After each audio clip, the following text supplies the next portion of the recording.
Okay, so what did I do here?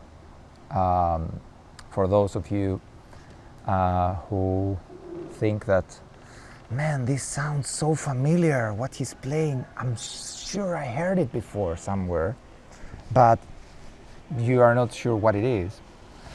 Well, that's part of the quiz that I posted last week. This is the solo of Comfortably Numb, the first solo of Comfortably Numb that David Gilmour played.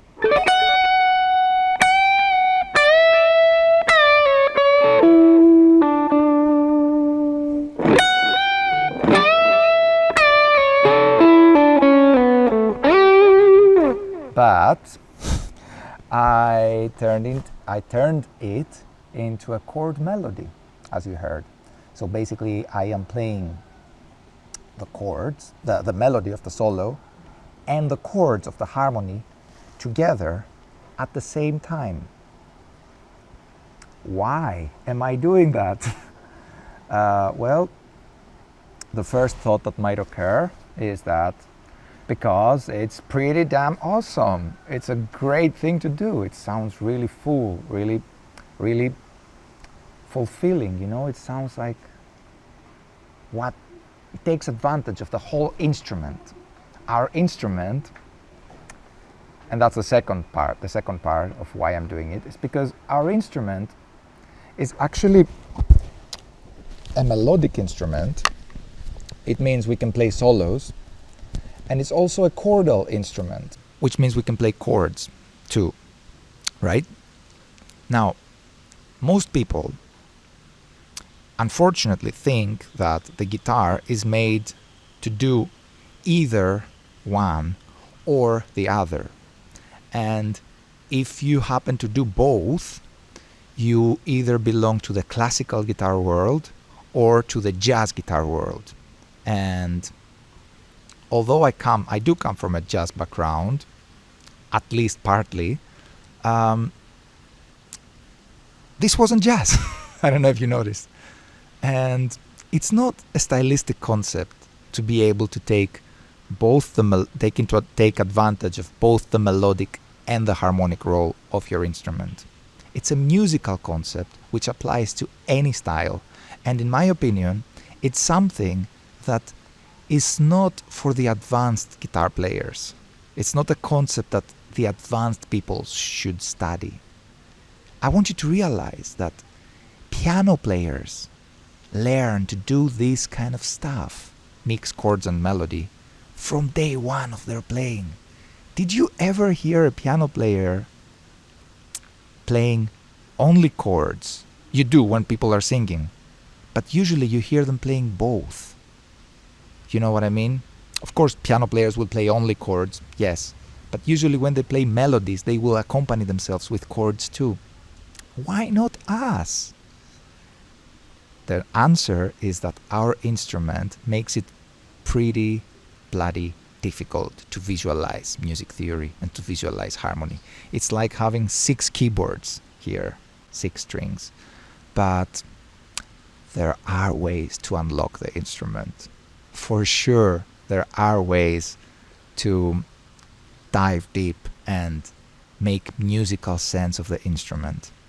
The first thing for my guitar players, my fellow guitar players who are wondering what those ways might be, is to realize that the visual systems, such as the caged system dividing your fretboard into boxes, and learning your chords through memorization, diagrams, fret numbers, using tablatures, and all these things that are inventions of the late 21st century, no, the late 20th century, excuse me, like in the 90s, people started using 80s, 90s sort of,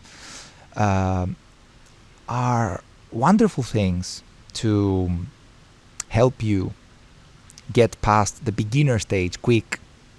But I'm pretty sure that most of the people who are watching me right now, probably yourself too, are not beginners.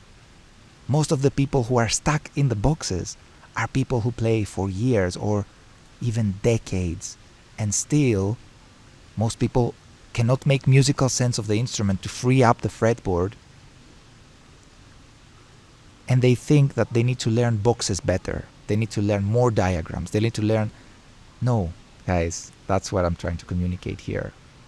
You just need to shift your mindset and 180 degrees different approach for our instrument. No more fretboard diagrams. Stop memorizing stuff through the parrot mindset. All you're doing is you're making the guitarist virus stronger, the electric guitarist virus stronger. Try to treat music through a musical perspective, like pretty much every other instrumentalist does. We shouldn't be an exception, right? And that is the very reason which allows me to do stuff like this, because I'm not treating the instrument as a guitar player anymore for more than a decade now. I'm treating the instrument as a musician.